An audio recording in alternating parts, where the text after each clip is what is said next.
Allahumma salli ala Sayyidina Muhammad. Mari insya-Allah kita sama-sama mulakan dengan Ummul Kitab. Semoga Fatihah ini insya-Allah sampai pahalanya kepada junjungan besar Nabi Muhammad sallallahu alaihi wasallam, ahli keluarga baginda, sahabat-sahabat baginda Nabi Muhammad sallallahu alaihi wasallam. Layaklah kiranya kita meniru-niru tahap takwa mereka, mencontohi segala apa yang dipercontohkan oleh mereka insya-Allah. Dan kepada seluruh kesayangan kita yang telah kembali ke rahmatullah, terima kasih semua doa, ucapan takziah. Saya baru masuk Khamis yang kedua kehilangan bapa saya. Mudah-mudahan Allah syurgakan beliau yang banyak jasanya kepada saya insya-Allah. Dan juga semalam seorang jemaah umrah saya kembali ke rahmatullah, baru balik bulan Januari baru ni. Dan pagi ini seorang anak murid saya kembali ke rahmatullah, juga cucu kepada seorang anak murid saya yang semalam baru kami doakan. Kedua-duanya usia yang seorang tu anak murid yang selalu datang masjid macam ni, kan lama dah dikabarkan kanser.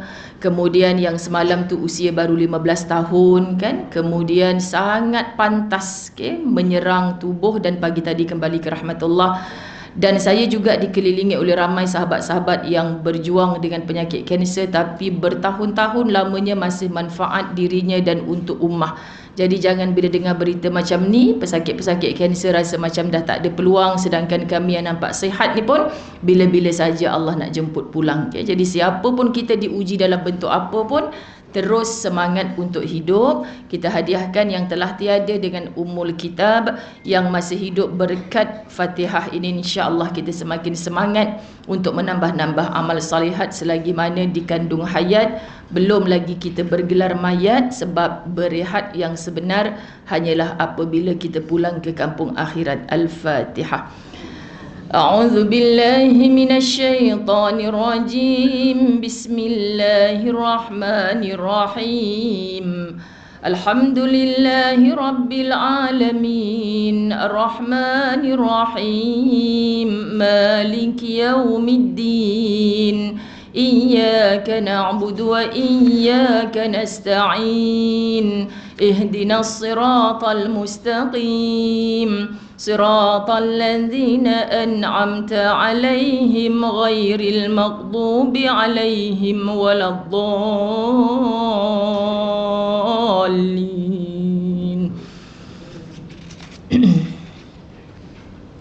Bismillahirrahmanirrahim. Alhamdulillahi rabbil alamin, wassalatu wassalamu ala asyrafil anbiya'i wal mursalin wa ala alihi wa ashabihi ajma'in. Rabbi syrah li sadri wa yassir li amri wahlul 'uqdatam min lisani yafqahu qawli. Rabbi yassir wa la tu'assir ya karim. Rabbi zidni ilma warzuqni fahma. Assalamualaikum warahmatullahi wabarakatuh. Apa khabar semua? Alhamdulillah, masya-Allah. Rindunya dengan muslimat dan muslimin Masjid Al-Falah yang mencintai ilmu-ilmu Allah. Sebab itu bila ada lapang, saya pun tak tahu macam mana boleh ada lapang offer pada Kak Wah. Kak Wah kata saya tak ada. Bukan tak sayang pada yang lain-lainnya, tapi disebabkan rasa Kak Wah je yang duk mendesak bila ustazah nak datang, bila ustazah nak datang. Jadi kita macam nak buktikan pada dia lah yang kita sayang semua, tapi memang tak boleh. Sudah dia tak ada, kita bagilah orang lain yang mendesak juga. Okay? Macam tu. Jadi begitulah sahabat-sahabat dirahmati Allah. Pagi tadi dalam kuliah Al-Tahzan saya terkesan dengan satu ayat yang biasa kita sebut bila katanya Allah Subhanahu wa taala, fadhkuruni adzkurkum. Apabila kita ni ingat kepada Allah, Allah pasti akan ingat kepada kita. Jadi kadang-kadang kita boleh sama sekali Allah tak boleh disamakan dengan kita makhluk, kerana Allah adalah Al-Khaliq, pencipta, kita yang dicipta. Tetapi gambarannya begini, kan? Kak Wah ingat saya ingat Kak Wah. Macam itulah. Okay? Jadi kita saling mendoakan. Bila dekat ada peluang bersalaman, berdakapan. Bila jauh kita kenang, lalu kat tempat kawan-kawan kita ada doa-doa kebaikan. Maka bila Kak Wah selalu minta rasa malunya dengan Allah tak dapat tunaikan, macam itulah. Jadi ini dengan manusia, bayangkan, yang kadang-kadang belum tentu ikhlas. Contoh, ni contoh je Kak Wah kan kenapa nak pergi sangat? Bila Kak Wah ada, nanti lepas ni Kak Wah ajak pergi makan. Telan air liur jap. Contoh sahabat-sahabat dirahmati Allah. Jadi kebaikan tu, tapi jujur je pada diri, kita pergi ni sebab apa sebenarnya? Tetapi Allah, dia nak tengok kita ikhlasnya, kita nak menunduk kepada Allah tu. Kita jangan kata, aku dah hadir majlis ilmu dah ya Allah, aku dah sedekah banyak dah ya Allah, aku dah buat macam-macam dah ya Allah, tapi kenapa doa aku macam kau tak makbulkan? Kau pandang orang lain saja ke ya Allah, kau tak pandang aku ke ya Allah? Sebelum kita begitu, jom kita tanya diri kita dulu, aku ni ingat Allah dengan cara bagaimana? Saat susah aja ke, ataupun saat senang pun kita persembahkan kepada Allah. Jadi sebelum menyalah-nyalahkan Allah, bila Allah janji ingatlah kepadaku, maka aku akan ingat kepada kamu. Maknanya istighfar banyak. Sebenarnya cara ingat aku ni belum lagi seperti mana yang engkau kehendaki ya Allah. Sebab bila kita belajar hari ini, walaupun dalam masa yang singkat, insya-Allah kita dapat 1 detik hati kita menjawab. Banyak lagi cara yang sebenarnya lisan aku kata aku ingat Allah, tapi sebenarnya aku banyak menjauh dengan Allah. Kita menafikan penyembahan-penyembahan berhala yang kita nampak depan mata kita, tapi tanpa sedar, minta maaf sebut, ada banyak makhluk di dunia yang kita berhalakan dia. Wa na'udzubillah min zalik. Kita rasa macam kena buang kerja tu sangat sakit, sedangkan pemberi rezeki tu adalah Allah. Kita rasa sakit tu macam dah matilah aku lepas ni, siapa yang nak mengubat? Contoh, sedangkan yang memberi sakit Allah, yang memberi sembuh juga Allah. Jadi kita nak cari di mana silap kita, baru kita mampu menundukkan hati-hati kita. Kalau kita kata aku dah sanggup berhenti kerja, datang majlis ilmu pagi, petang, siang, malam, tapi kenapa masalah aku berganda-ganda lagi ya Allah? Kita masih lagi menyalahkan Allah. Jadi sahabat-sahabat dirahmati Allah, bila dah setuju dengan Kak Wah untuk datang, saya kata okey Kak Wah hari Khamis, tapi sebenarnya Khamis pertama dan ketiga ni saya belah Sungai Choh dan Rawang. Cuma di Sungai Choh tu kelas saya start 11.30. Kan istiqamahnya mereka habis je kelas terus rushing nak ambil anak-anak sekolah dan sebagainya. Sebab punca yang 11.30 tu mereka tak jumpa waktu lain dah. Saya pun okey je. Kalau orang Al-Falah nak buat kuliah pukul 1 pagi pun insya-Allah saya okey je. Sebab itu je yang kosong. Okey. Ya, insya-Allah saya suka je. Jadi bila orang tanya sombong, saya tak nak datang tempat saya dah, sebab memang berperang dengan yang lain, sayang semua. Tapi kalau Al-Falah nak offer 1 pagi, izin suami ada, lagi-lagi ustaz tengah kat Mekah ni, suka je saya. Sebab bila dia tak ada tu macam jap terbuka mata, jap teringat-ingat kan. Jadi baik pergi mengajar. Jadi masya-Allah tabarakallah. Saya pun ditanya oleh Kak Wah nak bagi tajuk apa. Jadi Ustazah pun cakap, Kak Wah bagi je lah tajuk apa-apa pun, sebab tak sempat nak fikir pun. Dia tanya, kita tengah sibuk. Lepas tu dia kenakan Ustazah sedas. Tugas saya bukan cari tajuk Ustazah. Jadi Ustazah pun merajuk sekejap. Alamak, dia kata tugas saya bukan cari tajuk. Betul dah tu. Jadi masalahnya saya nak bagi tajuk, Kang bagi tengah sibuk-sibuk tu, tajuk apa pula aku bagi ni. Maka lusa hari Sabtu genaplah tanggal 18 Februari berkebetulan bersamaan dengan Isra' Mi'raj. Betul kenapa saya ingat? Sebab tarikh tu day trip saya ke Melaka untuk menyokong tapak pecah tanah kepada Akademi Al-Bayan yang selalu diwar-warkan di TV Al-Hijrah bersama Dr. Nur Hadi. Dan saya ada satu kuliah petang di Masjid Al-Muhaimin Bemban Melaka. Okay, jadi saya bawa satu bas. Saya suka macam tu. Kan siapa suruh jemput kuliah jauh-jauh tu ajak sekali makcik-makcik berjalan. Kan. Jadi yang day trip ni untuk yang suami tak izinkan bermalam. Kan Ustazah selalu rehla baru balik Kemboja, nanti nak pergi Padang Bukit Tinggi pula. Suami kata saya nak ikut Ustazah je, macam lah abang tak boleh bawa berjalan. Jadi day trip ni untuk yang teringin, sebab dalam bas kita ada pengisian dan sebagainya. Jadi bagi tahu suami keluar rumah 5 pagi tu, akak kena bangun 3 pagi siapkan sarapan dan sebagainya. Yang pasti kena izin suami. Jadi Alhamdulillah Ustazah, suami saya pun nak ikut sama. Kali ni tak boleh suami ikut sebab Ustaz Azwan ada kat Mekah. Kali ni semua perempuan. Tapi kalau Ustaz Azwan ada, suami-suami boleh ikut. Macam itulah. Jadi sahabat-sahabat saya memilih satu bab 7 daripada buku guru saya, sifu saya Al-Fadhil Ustaz Fahrul Muhammad Joy. Daripada buku yang bertajuk Tenang Ada di Sini. Saya memang suka daripada zaman sekolah dulu, tajuk Membumikan Perjalanan Langit. Sebab cara kita mengupas tentang Isra' Mi'raj ni sedikit berbeza. Okay, jadi insya-Allah walaupun dalam masa yang ringkas, insya-Allah beberapa hari ni saya sebut dengan Jaja tadi, Ustazah teringin nak kupas tajuk ni sebab dah lama Ustazah tak bawa pada jemaah.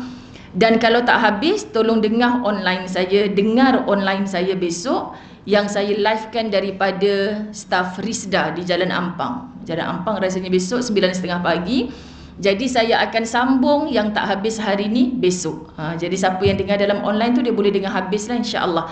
Sebab muslimin muslimat, buku ni dia bertajuk tajuk ni bertajuk Membumikan Perjalanan Langit. Sebab kita tahu Isra' Mi'raj, kalau kita baca dalam permulaan surah Al-Isra' juzuk ke-15, semua asatizah bila tiba Isra' Mi'raj akan bahas ayat ni. Jadi kenapa dia gunakan dalam perkataannya kalimah asra? Maksud bukan Nabi SAW bermimpi. Ya, saya kematian bapak saya 2 minggu dah, adik-beradik saya dalam family group, malam tadi aku mimpi bapak sekian-sekian. Tapi nak ceritanya bukan jumpa betul, hanya mimpi. Boleh sentuh tak? Boleh suapkan makan macam dulu tak? Tak. Hanya mimpi. Nabi SAW ditohmah oleh penduduk-penduduk Mekah saat itu. Biasa je, kita pun boleh mimpi, berjalan daripada Masjidil Haram ke Masjidil Aqsa. Tapi ini Nabi SAW bukan melalui mimpi, Nabi SAW diperjalankan. Itu maksud kalimah asra yang digunakan dalam surah Al-Isra' ayat pertama. Jadi sahabat-sahabat, tafsirannya panjang. Cuma kita nak faham, seandainya Ustazah Zai suka guna bahasa macam ni untuk kita mudah faham. Saya kata pada jemaah Muslimah Al-Falah, lepas ni saya nak pergi London. Berapa jam perjalanan. Tiba-tiba saya buka kasut. Kasut Masjid Al-Falah ni kan cantik, bersusun, elok. Tapi semut masuk dalam kasut Ustazah. Kan semut masuk, kecil kot. Manalah Ustazah nak sedar dia masuk. Kita penyekkan dia. Maknanya Ustazah tak cukup berat, dia tak mati pun. Ikut Ustazah pergi London. Sampai kat London, pening-pening lalat dia keluar. Dia jumpa dengan semut di London. Kan? Macam pernah ku lihat. Tapi bahasa kau lain dengan bahasa aku. Kau cakap apa ni? Aku cakap Melayu lah, dia kata kan. Jadi maksudnya, engkau daripada Subang sampai dekat London ni bertemu dengan kami semut-semut London ni. Mereka kata bohong, mustahil. Betul? Sebab seekor semut kecil. Tapi aku sampai kat sini ni diperjalankan satu kuasa. Duduk dalam kasut Ustazah Zai yang besar tu. Macam tu lah sahabat-sahabat. Jadi kalau kita nampak Muhammad SAW daripada Masjidil Haram ilal Masjidil Aqsa, naik ke langit ke-7 Sidratul Muntaha, bercakap dengan Allah Subhanahu Wa Taala, kita akan kata bohong, mustahil. Tapi sebab Allah menjadikan Muhammad SAW kekasih Allah dalam ramai-ramai manusia yang kita sayang, siapa yang paling kita sayang? Ustazah, walaupun menyakitkan hati suami kita kot, mestilah dia dulu yang saya nak bagi tahu. Macam tu kan kadang-kadang. Jadi sahabat-sahabat dirahmati Allah, Nabi SAW diperjalankan oleh satu kuasa yang maha besar, yang dia boleh berkehendak apa sahaja yang dia mahu kepada kekasih agungnya. Walaupun saat itu dinafikan Muhammad ini oleh penduduk Mekah. Kan, siapa engkau wahai Muhammad? Bila Allah Subhanahu Wa Taala mengajarkan kepada Nabi SAW, qul huwallahu ahad, katakan Allah itu esa tunggal, ditempelak Nabi SAW. Macam mana kita nak bertuhan Allah, Tuhan kau yang satu tu, sedangkan Tuhan kami yang banyak ni pun tak boleh nak tolong kami sangat? Depa kata. Sebab depa berfikir secara logik. Tapi wahyu Allah Subhanahu Wa Taala, sahabat-sahabat dirahmati Allah, kita tak boleh bandingkan dengan mana-mana ilmu pun. Jadi kita hebat, ada ilmu PhD tinggi mana, jangan pernah melawan Quran. Sebab Quran yang menyampaikan, yang bercakap adalah Allah. Tak ada siapa yang boleh lawan. Contoh, saya mulakan muqaddimah dengan ayat fadhkuruni adzkurkum. Ingat aku akan ingat kamu. Allah yang jamin dia ingat aku. Jadi kalau aku rasa tidak diingat oleh Allah, aku yang tak cukup ingat Allah. Sebenarnya muslimat dirahmati Allah, kenapa kita hamba nak menyalah-nyalahkan Allah? Masuk-masuk pejabat, bos ni memang tak guna, ada kemeja letak kat sini, suka hatilah ni pejabat aku. Kan, maka dengan kita kena tendang dengan bos. Padan muka, gaji pun tak dapat, kerja pun habis, tak ada. Allah Subhanahu Wa Taala jauh lebih bos lagi. Tuhan kepada segala-gala. Jangan pernah menafikan apa yang Allah sebut dalam Quran. Subhanallah. Jadi kitab ini yang saya nak pegang kerana ada satu table, sahabat-sahabat muslimin muslimat dirahmati Allah, yang menarik perhatian saya. antara israj, dia tulis. Siapa yang memiliki kitab ni salah ni Ustazah, mana ada israj? Kan dia mudahkan sebut Isra Mi'raj, kan diringkaskan menjadi israj. Jadi sahabat-sahabat dirahmati Allah memudahkan kita untuk faham. Oh, dia nak cerita tentang Isra Mi'raj. Perbezaan Isra Mi'raj dengan hijrah. Sebab kita biasa dengar kan, 1 Muharram detik permulaan perkiraan tahun Islam hijrah, perpindahan Nabi dan umat Islam dari kota Mekah ke kota Madinah. Daripada kecil-kecil Ustazah Zai nyanyi atas pentas, pakai kain songket hijau merah. Pinjam tu sahabat mak saya pinjam. Sian, nak beli kain songket pun pinjam kat jiran. Kalau cikgu kata kena pakai songket merah, cari kat jiran mana dah. Kalau songket hijau, hijau lagi jarang jumpa kan. Kalau merah selalu jumpa. Nanti cikgu asyik merah je, kita tukar hijau lah pula. Dah mengagau banyak kampung mak saya berjalan cari, tak jumpa. Tapi bajunya asyik putih, tudungnya putih. Lepas ihtifal, majlis apa pertandingan, balik comot habis aiskrim dan segala keluar. Kan, jadi masa tu menyanyi ingat lagi lah sampai hari ni walaupun duduk di pentas Al-Falah. Sahabat-sahabat dirahmati Allah, maksudnya kita faham dia bukan peristiwa tu berlaku pada tarikh 1 Muharram tu, tapi nak cerita perhitungan kalender Islam. Tapi Isra Mi'raj tak berubah. Okay? Kita nak sebut tarikh Masihinya 18 Februari, macam cepat je. Yelah, tetapi itulah tarikh yang disebutkan. Orang kita selalunya bergaduh tentang tarikh. Tak perlu bergaduh tentang tarikh. Sebab yang paling intipati kita nak ambil adalah peristiwa yang berlaku. So menarik sebab tabel ni membezakan jadual perbandingan antara Isra Mi'raj dan hijrah. Jadi kita ambil note sikit sahabat-sahabat dirahmati Allah, sebab ia membuka minda saya dan meyakinkan, menyeronokkan, membahagiakan kita jadi orang Islam yang insya-Allah sangat dekat dengan Rasulullah bila kita faham apa sahaja sirah yang dipertontonkan kepada kita melalui ibrah Quran dan hadis Nabi sallallahu alaihi wasallam. Dari segi kejadian, hijrah diwarnai oleh anekdot yang lebih praktikal dan manusiawi sifatnya. Maknanya segala perjalanan-perjalanannya adalah praktikal dan manusiawi. Maknanya siapa yang terlibat ketika Ustazah berdiri di kaki Jabal Thur, subhanallah, bawa jemaah tu apa kat puncak tu, ada siapa nak naik, berapa jam Ustazah naik. Sahabat-sahabat saya kata kat sini paling orang yang gagah perkasa kuat pun insya-Allah 1 jam 45 minit. Kalau Ustazah Zai confirm dekat 3 jam naik atas tu. Ada siapa nak naik? Oh, hiduplah Ustazah, tak larat saya. Saya pun tak nak naik. Tapi kita tunjuk je kat situlah Jabal Thur, tempat berlindungnya baginda Nabi SAW dengan sahabat qarib berbentuk manusia. Itulah Abu Bakar As-Siddiq lari daripada perhatian dan kejaran musuh untuk sahabat-sahabat menyelamatkan diri, perintahnya Allah Subhanahu Wa Taala. Sebenarnya kalau dia nak sampai ke bumi Madinah tu macam patah balik Jabal Thur ni. Tapi sebab nak mengelabui mata musuh, dia naik ke Jabal Thur dengan pertolongan anak-anak Abu Bakar As-Siddiq yang juga ingat perintah Allah dan tidak ingkar perintah ayahnya. Hantar makanan, sapu bekas telapak kaki mereka. Ini sirah dalam hijrah. Jadi manusia-manusia yang terlibat. Bezanya dengan Isra Mi'raj, dia penuh dengan kejadian yang berbentuk ghaibiyat, hal-hal ghaib. Siapa yang terlibat? BFF Rasulullah tadi dalam peristiwa hijrah berbentuk manusia, itulah Abu Bakar. Tapi dalam peristiwa Isra Mi'raj, BFF Rasulullah berbentuk malaikat. Makhluk Allah berbentuk malaikat. Itulah Jibril alaihissalam.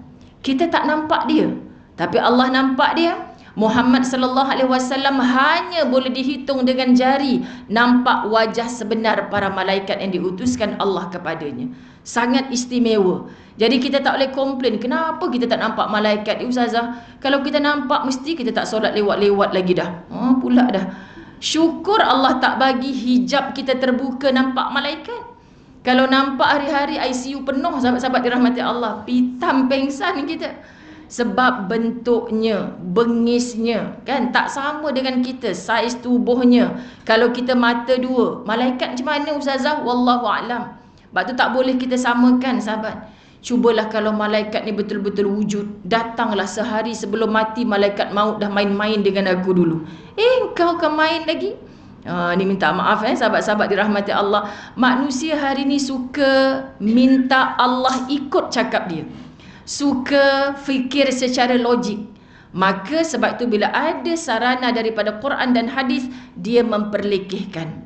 Kenapa berlaku begini? Sahabat-sahabat, kita mengaji hari-hari, kita hadir majlis ilmu, kita minta Allahumma faqihna fid din, tapi bukan semua Allah bagi faham. Jadi kita minta supaya dalam ilmu ini Allah bagi faham, Allah tuntun dengan hidayah dan taufik agar kita sentiasa nak mengikut seperti mana kehendaknya Allah dalam beramal soleh. Sebab ada orang nampak macam beramal soleh, tapi rupa-rupanya tak diperintahkan pun oleh Allah. Kan semalam ada orang tanya pada saya tak sempat buka Messenger Facebook, kerap. Tapi bila buka ni ustazah, saya jaga bapa saya yang sakit. Sejak saya hadir majlis ilmu ni, saya cinta dengan solat sunat. Tapi bila saya tengok Zuhur saja ustazah, antara qabliyah dengan ba'diyah dan solat fardu tu lebih kurang 30 minit saya peruntukkan. Dengan itu saya tak dapat suap bapa saya makan, saya tak sempat berhadapan dengannya, yang mana lebih besar, lebih aula pahalanya. Saya rindu dengan nak mendepani bapa saya, sahabat-sahabat dirahmati Allah, yang diuji 3 bulan bedridden. Kemudian saya buat umrah bulan Januari hari kelima. Bila dilaporkan dalam family group bapa saya tenat, saya usahakan juga untuk balik ke Malaysia. Subhanallah, Allah rezekikan saya bersama-sama dengan beliau. Sampailah kita dapat satu kepuasan. Tak apalah rugi duit sikit, ya Allah. Yang penting kita tak boleh beli nilai kebersamaan itu. Jadi saya kata itu benda sunat. Kalau dia kata dia nak tinggal solat zuhur dia, maka Allah murka pada dia. Tapi benda yang menggembirakan bapa, cuba sembang tanya, boleh tak nak solat? Kau solat apa lama sangat? Bapa bahagia gembira dengan kau duduk depan dia ketika makan, ataupun kau duduk sorang-sorang dalam bilik untuk bermunajat kepada Allah.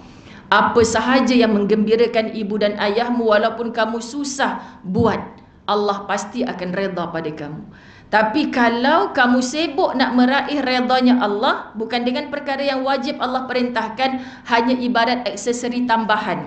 Sedangkan menggembirakan ibu dan ayah itu satu perkara yang sangat dituntut oleh Allah.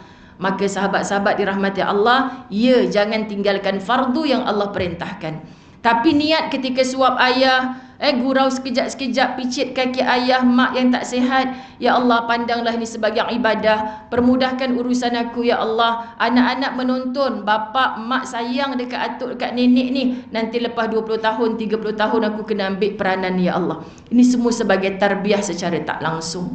Sahabat-sahabat dirahmati Allah, maka kita tak kata okey kak, akak tak payah solat sunat dah lepas ni, jaga je bapa. Maksud ustazah sebagai orang dewasa, kamu boleh fikir, kalau kamu merasakan dengan jaga bapa aku tak boleh sembahyang sunat, tak ada ke waktu asar yang bapa kamu tidur? Tak ada ke waktu zuhur, tak ada ke waktu subuh, tak ada ke waktu malam yang kita disuruh berqiyamul lail, berme time dengan Allah saat orang lain sedang berdengkur? Jadi sahabat-sahabat dirahmati Allah, jangan jadikan alasan apabila sebenarnya kita sedang bermalas-malasan dengan agama kita. Okey, maka cari ruang yang bapa tidur ni waktu asar. Tak ada pula solat sunat waktu asar, aku gantikan dengan baca Quran dan zikrullah ya Allah. Sebab tadinya ralat juga ni tak dapat buat qabliyah zuhur. Contoh, jadi ilmu buat kita memilih yang mana yang terbaik di sisi Allah dan Rasulnya.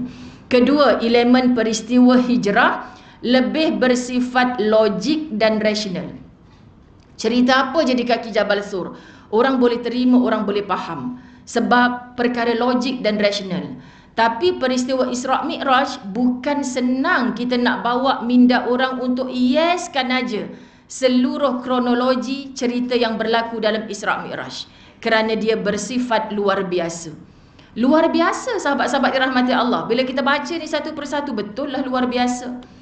Dari segi kenderaan, Nabi SAW dalam hijrah kenderaannya adalah unta, tapi dalam Isra' Mi'raj naik burak. Binatang apa ni? Zoo negara ada tak ustazah? Tak ada, hanya diciptakan khas ketika peristiwa Isra' Mi'raj sahaja. Subhanallah. Jadi kita nak lukiskan macam mana, nak gambarkan macam mana? Ibu-ibu ingat tak dulu-dulu dekat dinding-dinding orang Melayu Islam, Kan ada gambar nak kata orang macam burung, nak kata burung ada sayap yang begitu besar. Rupa-rupanya itulah binatang yang membawa Nabi ke langit yang ketujuh, menaiki buraq. Saya kalau ingat balik, kenapa sekarang dah tak ada dah dekat rumah Kak Salwa, tak ada sahabat-sahabat. Kita tak dapat input yang cukup dulu, Masya Allah. Rupa-rupanya Quran cerita jelas. Benda yang tak boleh dilukiskan, tak boleh digambarkan, jangan kita pandai-pandai. Sebab kita takkan nampak. Dan hari ini dia tak boleh diwariskan, dipertuturkan kepada anak-anak kita. Inilah buraq sebenarnya. Tak ada siapa yang boleh confirm. Faham ya? Sebab benda ini sebenarnya bersifat luar biasa. Dia ghaib yang kita tak boleh argue dengan Allah. Kenapa tak tunjuk untuk menambahkan keyakinanku? Sebab Nabi SAW pun tak pernah tanya kepada Allah. Umat Nabi SAW pula jadi umat yang melampau. Na'udzubillah min zalik. Penemannya hijrah Saidina Abu Bakar. Tapi dalam peristiwa Isra' Mi'raj, malaikat Jibril sebelum tiba pada satu tahap baginda bertemu dengan Allah tanpa ditemani oleh sesiapa. Malaikat Jibril hanya dalam peristiwa memi'rajkan Nabi, naik ke langit yang ketujuh, sampai nak bertemu dengan Allah, menerima perintah solat, malaikat Jibril pun ditinggalkan. Tak boleh untuk bertemu dan berhadapan dengan Allah. Subhanallah, betapa istimewanya Allah memberikan ibadah perintah solat itu kepada Nabi Muhammad sallallahu alaihi wasallam. Ibarat saya duk cakap, "Meh sini cak, saya nak bisik ke akak seorang je, orang lain tak boleh tahu." Kan? Lepas ni baru akak boleh bagi tahu pada orang lain. Pada masa sekian, tarikh sekian baru akak bagi tahu. Tapi ni awal-awal ni saya cerita ke akak seorang je. Kita rasa special tak, sahabat-sahabat dirahmati Allah? Nabi sallallahu alaihi wasallam adalah kekasih agung Allah. Jadi kat sini kita nampak sayangnya Allah kepada Rasulullah. Setelah berlaku peristiwa apa sebelum Isra' Mi'raj ni, Allah hadiahkan kepada Nabi SAW satu, kalau kita nak kata honeymoon, perjalanan yang indah, percutian yang hebat setelah tahun duka cita. Dalam setahun Nabi SAW kehilangan orang tersayang. Jadi kita dah melalui fasa Covid. Saya Ustazah lepas suami meninggal, mak meninggal. Apa kita pujuk mereka dengan jaminan-jaminan Allah? Nabi pun melalui dalam tahun yang sama kehilangan orang tersayang. Kita kadang-kadang dalam keluarga ibu-ibu perasan tak? Lepas Pak Long kita meninggal, Pak Lang pula. Ustazah tahun ni saja berapa orang adik-beradik bapak saya meninggal? Jadi kita sahabat-sahabat dirahmati Allah, kita nak tahu tahun tu rasa macam tahun duka cita bagi kita. Jangan terlampau kemurungan, sebab Allah yang takdirkan tarikh itu berturut-turut. Tahun itu kita dapat pelbagai susah. Yakin dengan Allah, aku bukan kesendirian. Kau yang menghantarkan takdir ini, ya Allah. Kalau kekasih agungmu layak mendapat hadiah begitu indah, aku bukan Rasul, tapi kau pasti memerhatikan aku sebagai seorang hamba. Apalah nikmat dan hikmah kau nak bagi selepas ni, ya Allah. Kuatkan aku untuk mendepani takdir ini. Sentiasa kita bersangka baik dengan Allah. Sebab dah ada dah cerita-cerita lepas Nabi dapat tahun duka cita, Nabi diangkat bukan percutian biasa-biasa, sampai naik ke langit yang ketujuh. Subhanallah. Dari segi jarak, dari Mekah ke Madinah kira-kira 400 km. Kita biasa kan yang pergi umrah Mekah Madinah, perjalanan tu kita nampak, oh ini lebih kurang macam kita nak balik Penang je. Selalu saya cakap dengan ustaz, betul lah tu. Sebabnya lebih kurang 400 km. Tapi Isra' Mi'raj dari Masjidil Haram ke Masjidil Aqsa kira-kira 1000 km. Jauh, sahabat-sahabat dirahmati Allah, menaiki kenderaan darat seperti sekarang. Dari bumi ke langit. Sebab Isra' minal Masjidil Haram ilal Masjidil Aqsa. Tapi Mi'raj daripada Masjidil Aqsa naik ke langit Sidratul Muntaha. Siapa yang boleh hitung kira? Kalau kita tanya kita punya Syekh Muzaffar pun tak tahu Ustazah, saya sampai dekat bulan je, saya tak sampai langit ke-7. Tak ada siapa boleh hitung kira. Jadi guru kita menulis dari bumi ke langit tidak terkira hitungan berapa jarak. Tetapi berapa jangka masa peristiwa? Hijrah 12 hari menurut satu riwayat. Sahabat-sahabat termasuk dia bersembunyi dalam Jabal Sur.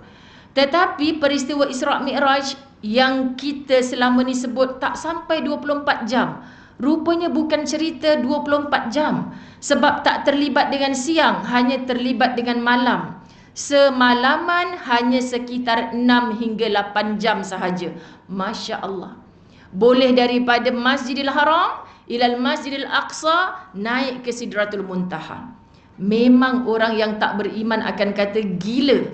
Ramai orang kata Muhammad dah gila dah sebab kematian orang tersayang berturut-turut.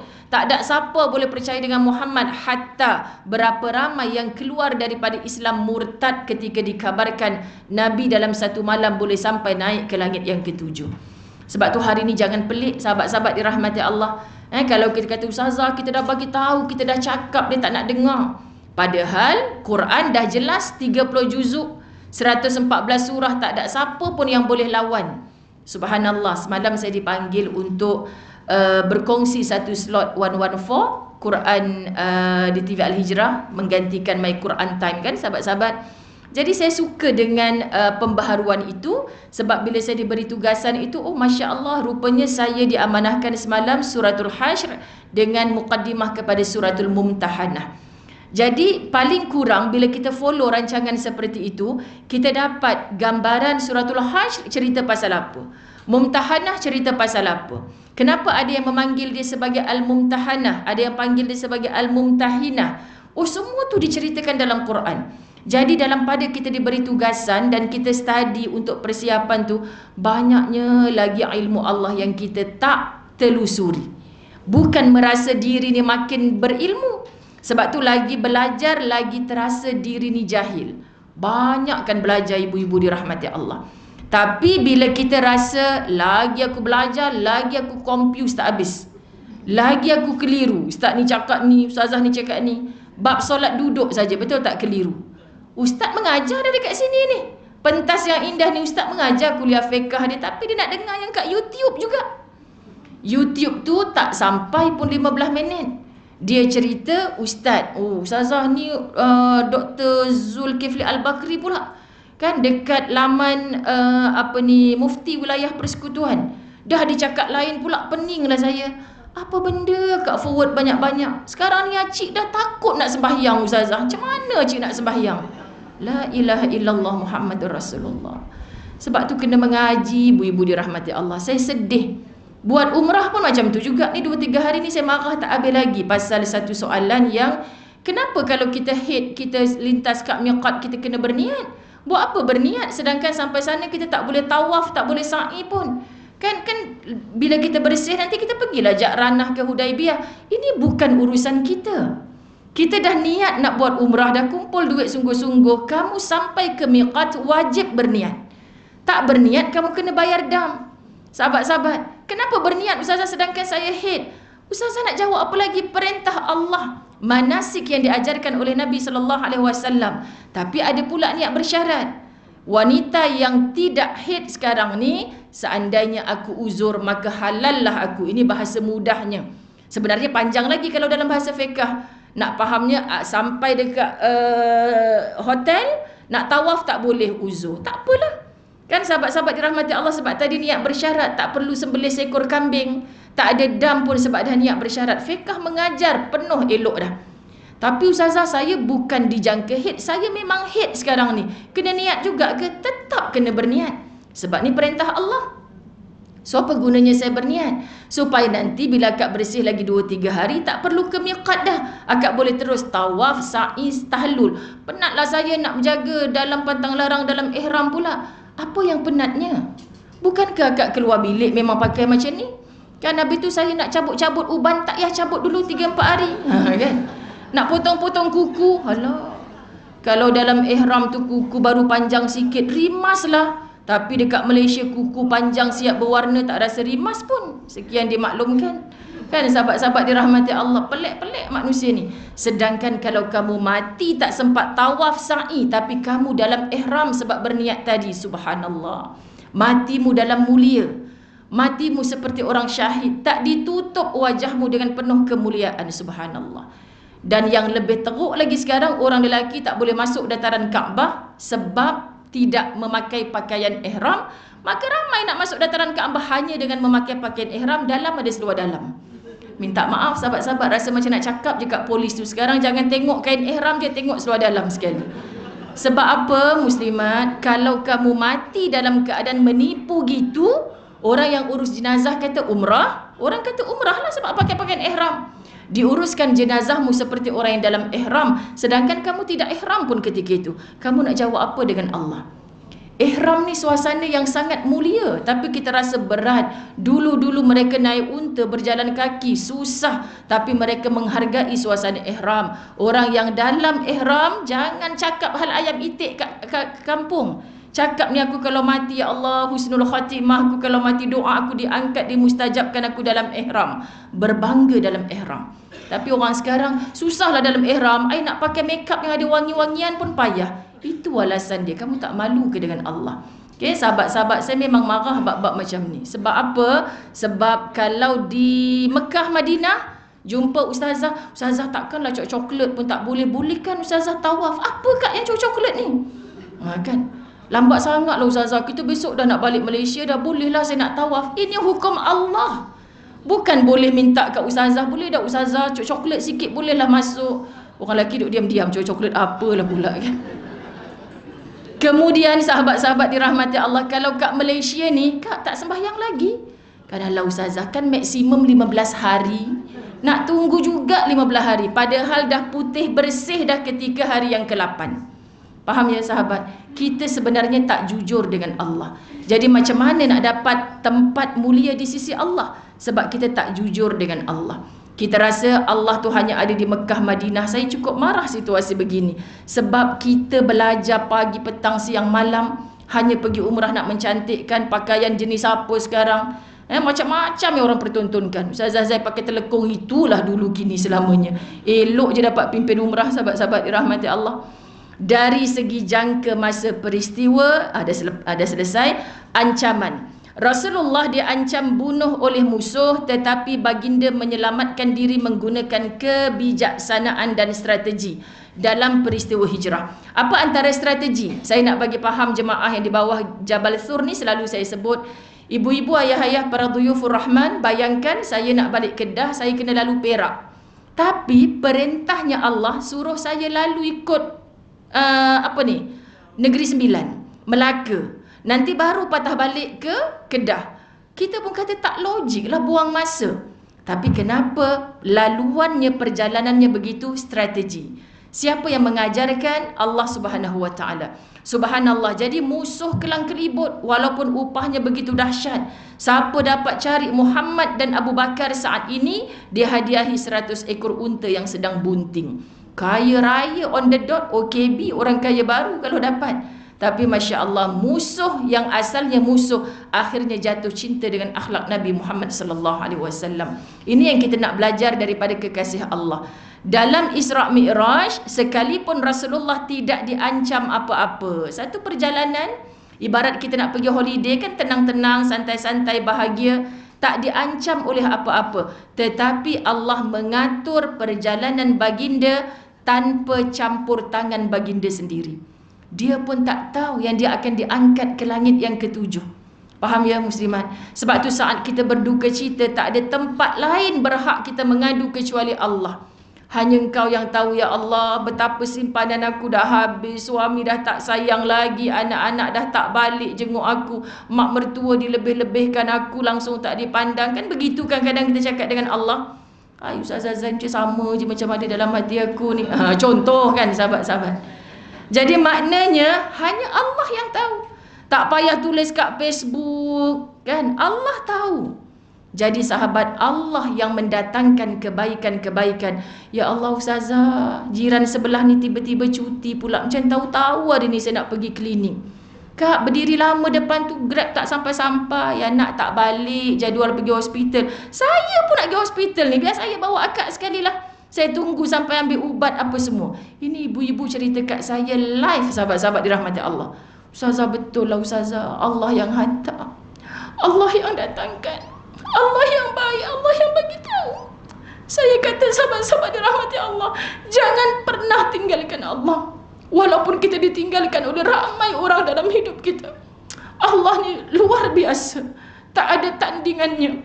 Saya menangis bila ada ibu-ibu anak saya 8 orang ustazah, seorang doktor sibuk. Tak apa cik, dia khidmat bagi orang sembuh dengan izin Allah, makcik dapat pahala. Tengok Allah datangkan siapa jiran yang baik kan. Tak tahulah dia tu busy sebenarnya ustazah. Elok hari saya nak pergi hospital ni pula dia cuti, jadual yang sama nak pergi hospital yang sama. Saya kata maha besarnya Allah. Ibu-ibu tak nampak ke apa yang berlaku di Turki dan Syria? Maha besarnya Allah. Saya ulang ni sehari 2 hari ni, subhanallah. Kan kita nampak kalau kiamat itu berlaku, kata Allah dalam Quran, ibu yang hamil boleh tiba-tiba gugur kandungannya.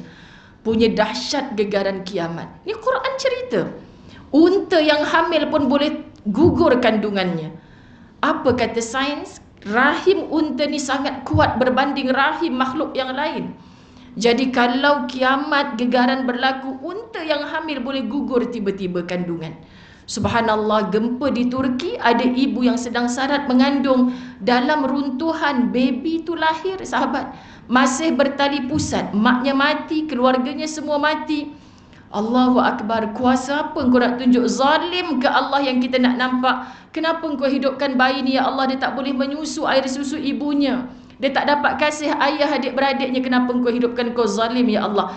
Jangan pandang sifat itu sebab Allah tak berhak dengan kezaliman. Tapi maha besarnya Allah yang kita nak belajar. Tuhan, saya baca termenung-menung semalam sahabat. Kan diberi minum air susu pengarah hospital, dijaga oleh polis dan askar hospital tu sebab orang kata baby ni baby ajaib, bawa tuah. Orang nak colek baby ni dekat hospital. Ya Rab, ini yang manusia pandang. Yang manusia tak pandang maha besarnya Allah nak bagi budak ni hidup.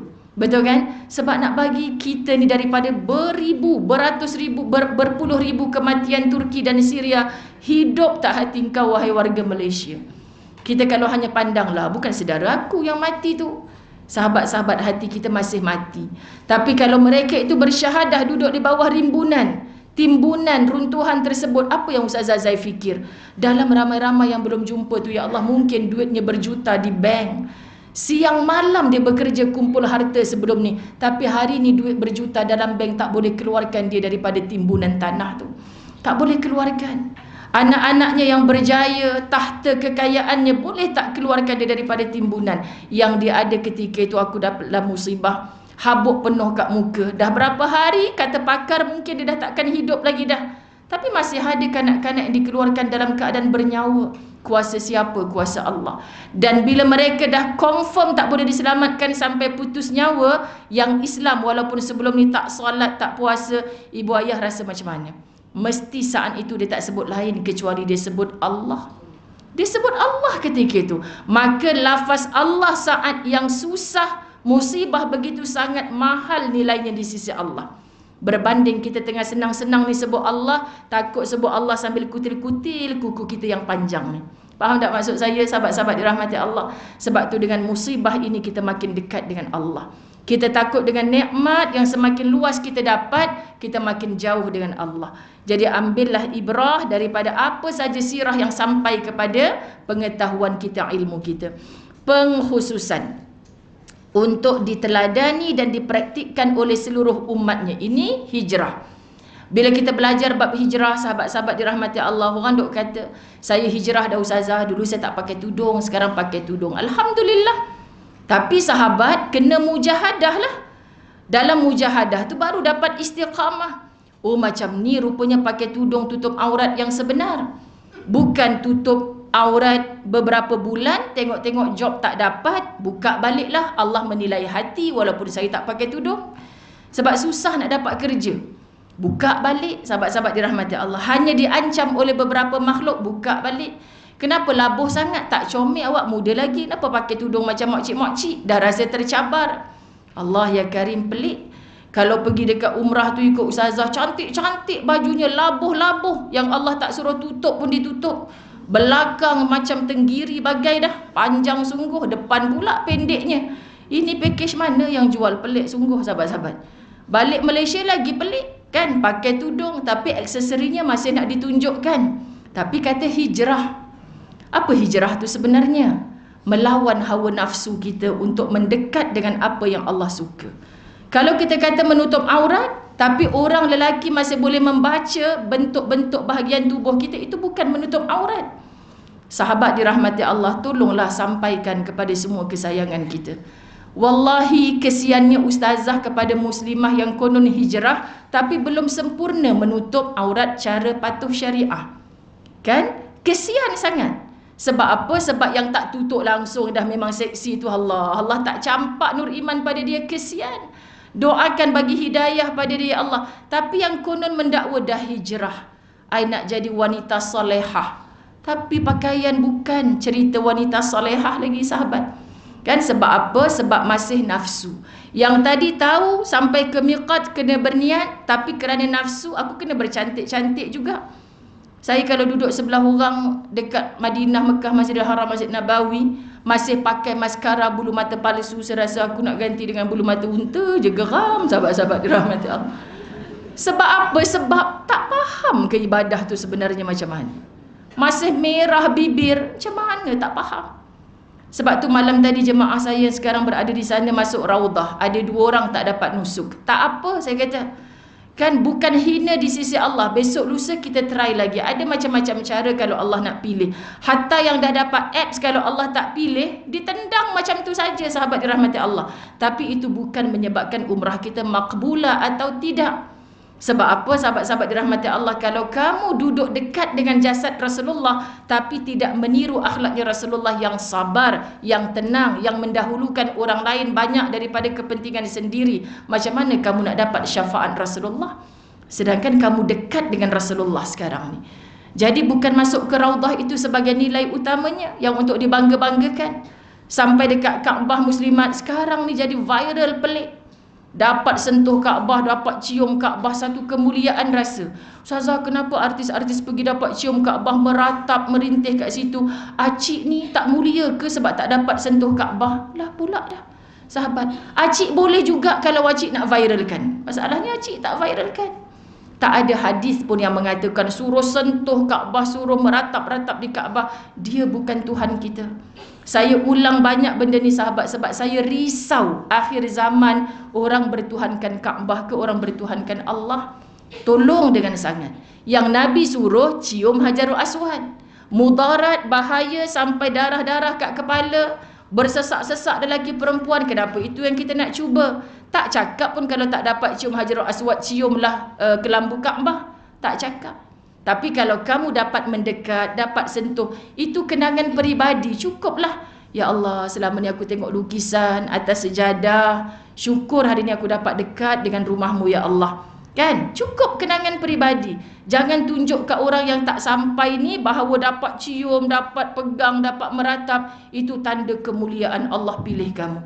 Jadi mokcik-mokcik yang sekarang ni 26 orang tajaan umrah berada di sana di kalangan asnaf dan fakir miskin, kalau mereka tak dipimpin sentuh Kaabah, adakah mereka tak mulia? Ya Rab, sahabat-sahabat dirahmati Allah, saya marah benda ni sebab akhirnya jadi, wah syoknya kau dapat pegang Kaabah baru-baru ni pergi. Amalan apa kau buat ni? La ilaha illallah Muhammad Rasulullah. Kau bayar mahal kau dapat sentuh Kaabah ni. Itulah yang pula ada package memimpin jemaah sampai ke pintu Kaabah. Dah pelik sungguh muslimat. Dulu dah berlaku sekali dah, berdoa di raudah sekian ribu. Kalau nak buat Ustazah Zai kaya lama dah. Kan sahabat-sahabat? Ada kesadaran begitu dalam Quran, dalam hadis? Tak ada. Kalau Isra' Mi'raj khususiyah, hanya mampu dilalui oleh Rasulullah. Ustazah, tahun ni saya kematian bukan 2 orang tapi 5 orang. Takkanlah tak ada peristiwa Isra' Mi'raj untuk saya? Memang tak adalah kak. Akak bukan Rasulullah. Kan? Ini khususiah kepada Rasulullah. Ni jadi pelik dah sahabat. Kalau ia berlaku kepada Rasulullah, tak mustahil ia berlaku kepada saya yang sehari berselawat sampai 100,000 kali. Ini adalah penghormatan daripada Allah untuk saya umat Muhammad yang cintakan Muhammad. Kan pelik. Hari ini tak mustahil berlaku perkara macam tu. Sebab tu muslimat dirahmati Allah, hati kita ketika beribadah kepada Allah bagaimana? Untuk perhatian siapa? Untuk dipersembahkan kepada siapa? Masya Allah. Terakhir, pengajaran. Lebih tertumpu pada perjuangan yang bersifat nyata. Itu kalau hijrah. Tetapi kalau Isra' Mi'raj, lebih merupakan ujian keimanan bersifat metafizik. Sebab itu sahabat-sahabat, perbezaan antara dua peristiwa besar ini perlu diketahui, perlu dihayati. Perlu kita sebagai orang Islam beri respon yang macam mana sesuai dengan tujuan Allah mentakdirkan dua peristiwa tersebut. Betul kan? Kenapa kita hijrah? Hijrah muslimat dirahmati Allah, nak tinggalkan segala dosa silam, keburukan-keburukan kita. Lalu di sana ada taubat kepada Allah dengan taubatan nasuha. Taubatan nasuha ni, kita dah tahu kita buat dosa, kita kena tahu yang kita wajib bertaubat. Maka tidak merasa lazat lagi dengan dosa yang pernah kita buat. Kita rasa kita dah bertudung labuh sekarang, tapi dosa-dosa yang kita buat dulu, hari ni kita masih bawa dengan tudung labuh kita. Itu bukan taubat. Okay? Jadi zahirnya mungkin bertaubat, tapi batinnya tidak lagi bertaubat. Sebab apa sahabat-sahabat dirahmati Allah? Sebab kita masih merasa lazat dengan dosa silam yang pernah kita buat. Jadi kalau dulu kita susah nak memaafkan orang, sekarang sebab lisan kita, bukti amal kita, kita kata kita dah bertaubat, hari ni tanpa dipujuk, suami tak kata jomlah balik kampung, sudah-sudahlah you marah dekat mak ai tu kan.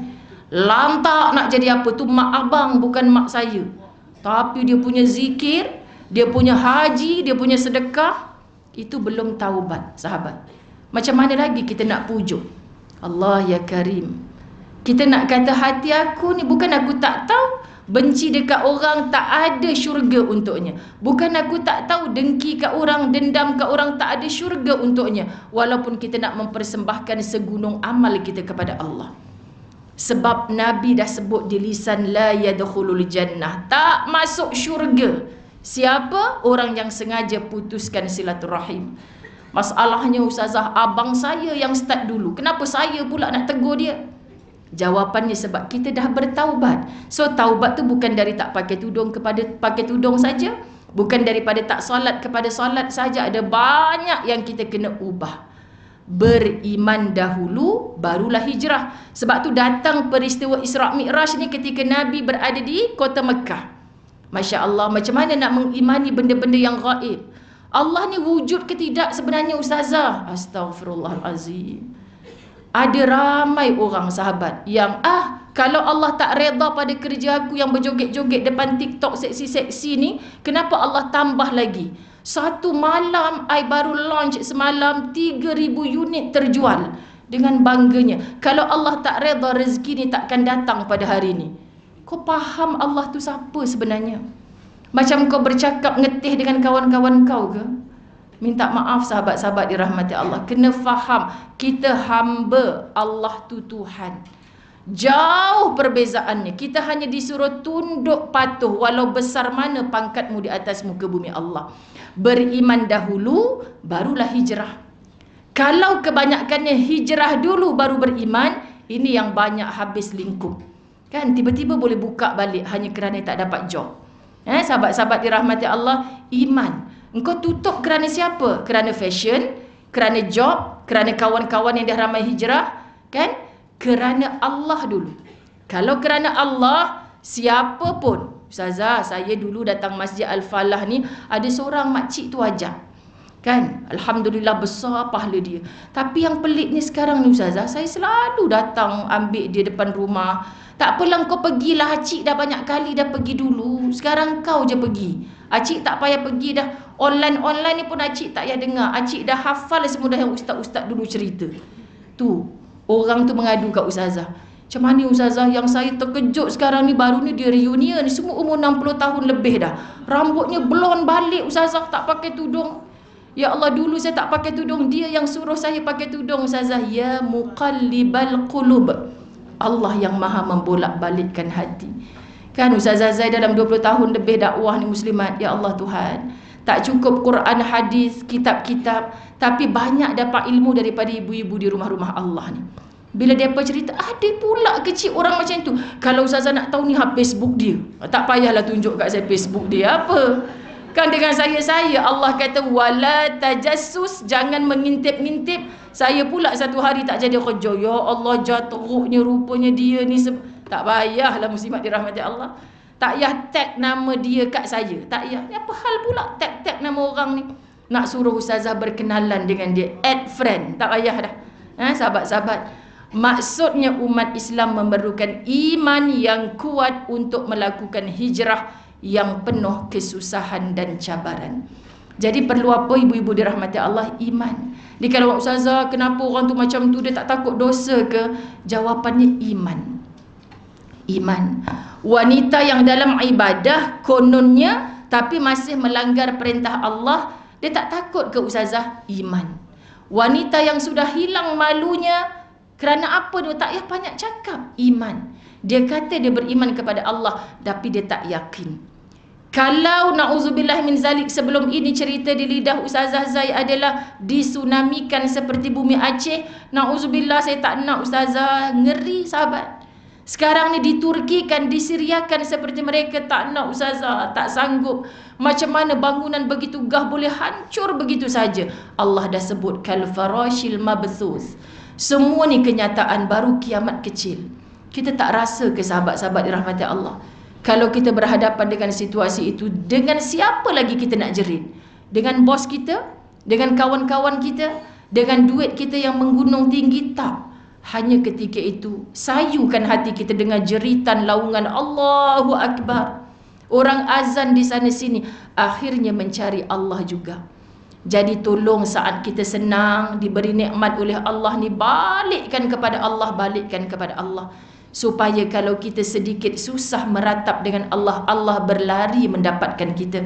Yang saat kita susah, kita rasa lambat pertolongan Allah, sebab masa senang engkau tak berlari mendapatkan Allah. Jadi mudah-mudahan Allah bagi hidup jiwa-jiwa kita sedikit sangat ibrah daripada hijrah dan Isra.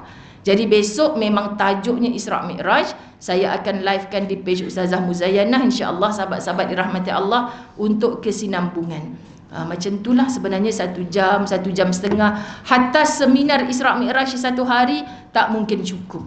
Dan ibu-ibu, ayah-ayah sekalian, cuba kita muhasabah ke dalam diri kita yang paling dalam, hati kita, qalb. Kita pandang sungguh-sungguh, Isra Mi'raj ni ceritanya bukan tiap tahun ke kita belajar, bukan tiap tahun ke kita diberitahu. Tetapi kenapa kita tidak mengambil ibrah? Maksud tajuk membumikan perjalanan langit sangat tinggi. Tetapi bila kamu tawaduk, tundukkan hati kamu hanya melihat Allah, mencari redanya Allah, itulah saat Allah angkat darjat kamu, wahai hamba yang kedudukannya sangat rendah, tapi Allah yang berhak meninggikan kamu bila mana kamu meninggikan Allah, mengaulakan Allah dalam seluruh kehidupan kamu. Jadi bukan hanya di lisan, tapi kita praktikkan. Allah uji untuk kita menyebut Allah berulang kali dengan ujian-ujian yang sedang kita lalui sekarang inilah sahabat. Ustazah tak perlu tanya, Cik ada ujian dah? Oh, saya okey Ustazah. Semua okey, suami romantik, anak-anak okey. Itulah ujian, Cik. Faham muslimat dirahmati Allah? Tapi yang sedang menangis sekarang, Allah, Ustazah macam tahu je saya tengah kena tinggal dengan anak saya yang paling saya sayang. Sahabat dirahmati Allah, tak sedikit ibu, Ustazah, anak yang paling saya sayang itulah hari ini yang menderhaka pada saya. Biasa ibu-ibu dirahmati Allah, ini bentuk-bentuk ujian. Sekejap, semalam macam mana saya pujuk seorang nenek cucu sulungnya, tiba-tiba Ustazah balik daripada asrama umur 15 tahun, ada tumbuh sikit-sikit, ingat cacar ke apa. Rupanya doktor kata limfoma, kanser tahap 3. Sekejap je, 2.40 pagi tadi kembali ke rahmatullah. Yang disayang-sayang 15 tahun, jiran Jaja yang baru ni 2 orang budak lelaki jatuh dalam longkang dijumpa dekat Kementerian, satu apartmen dengan dia. Bayangkan ibu dan ayahnya. Kalau kita tak nampak, ini pinjaman Allah punya. Sekelip mata, cuba pandang, semalam aku pinjam barang jiran aku, kalau hari ni dia nak guna, dia boleh ambil. Kalau aku tak bagi, sahabat-sahabat dirahmati Allah, dia boleh buat report polis dan sebagainya. Sebab itu memang dia punya. Ini Allah yang punya. Bila-bila masa, bersiap sedialah wahai hamba untuk dibagaimanakan pun oleh Allah. Tapi saat itu wahai jiwa, aku hamba. Segalanya milik Allah. Inna lillah wa inna ilaihi raji'un. Mudah-mudahan Allah bagi kekuatan, Allah bagi sabar sampai mati, Allah bagi kuat dan istiqamah bermujahadah di atas jalan-jalan Allah. Perjuangan kita sama sahabat-sahabat untuk merebut redanya Allah. Perjuangan kita sama nak kumpul balik dalam syurga Allah. Jadi saling mendoakan, bersahabat saling menasihatkan, jaga hati, jaga perasaan. Semoga Allah sayang pada kita bila mana kita menjaga hubungan kita sesama manusia. Sahabat-sahabat dirahmati Allah, mohon juga kita doakan ke atas Nur Fatihah binti Roslan yang akan menjalani pembedahan ketumbuhan dalam kepala.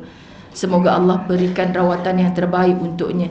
Zainiah Zabidi dalam CCU rawatan jantung dan dah buat stand. Mohon Ustazah doakan kesembuhan dan dipermudahkan segala urusannya. Bismillahirrahmanirrahim. Allahumma salli ala Sayyidina Muhammad. Ya Allah, Ya Rahman, Ya Rahim, kami bertemu, berhimpun dalam majlis ilmu yang dicintai oleh Rasulmu Muhammad sallallahu alaihi wasallam.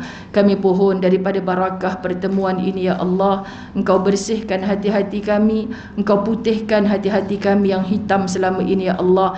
Bila mana kami memandang maha besarnya Engkau, Ya Allah, maha baiknya Engkau, Ya Allah, maha menentukan akan segala takdir kehidupan kami adalah Engkau, Ya Allah. Kami pohon beri kekuatan kepada sahabat-sahabat kami yang sedang diuji dengan sakit. Berikan kesembuhan kepadanya, Ya Allah. Berikan rawatan yang terbaik, Ya Allah. Serasikan dengan ubat-ubatan yang dicadangkan oleh doktor dan perawat, Ya Allah.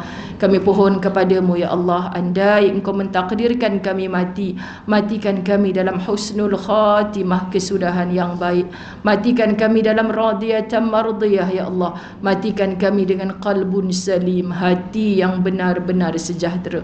Kami pohon, Ya Allah, kami bertemu dalam kebaikan, dalam Raudatul Jannah di atas muka bumi ini. Engkau temukan kami di tempat yang paling baik apabila pulang ke kampung akhirat kelak. Itulah di dalam jannah yang sebenar. Cantum eratkan akan hati-hati kami, berkasih sayang kami semata-mata mengharapkan keredaan-Mu, Ya Allah. Rabbana atina fid dunya hasanah wa fil akhirati hasanah wa qina adzabannar wa qina adzabannar wa qina adzabannar. Wa sallallahu ala sayyidina Muhammad walhamdulillahi rabbil alamin. Baik, alhamdulillah, terima kasih banyak. Buku depan saya ni sahabat-sahabat yang terkini, yang saya bercerita tentang 4 orang jemaah umrah yang saya bawa tanpa kaki, tapi boleh bertawaf dengan izin Allah, bersa'i, menunaikan ibadah umrah dengan sempurna. Bukan kakinya tak ada, seorang je yang kakinya tak ada, dipotong kedua-dua kaki, aksiden ketika usia 18 tahun. Yang 3 orang lagi ada kaki tapi langsung tak berfungsi. Jadi cerita-cerita mereka ini, saya bersama dengan mereka ini sangat menghidupkan jiwa saya. Saya bukukan dengan izin mereka. Dan juga iltizam, pujuk rayu daripada nota-nota Fasabrun Jamil yang kita letakkan dalam planner 2023 ini. Mudah-mudahan memujuk jiwa-jiwa kita yang sedang perlukan pujukan, daripada Quran dan hadis Nabi SAW. Terima kasih Kak Wah, masih tak puas tapi saya kena bergegas. InsyaAllah kita bertemu lagi di lain waktu. Sekali lagi terima kasih banyak, ampun maaf. Assalamualaikum warahmatullahi wabarakatuh.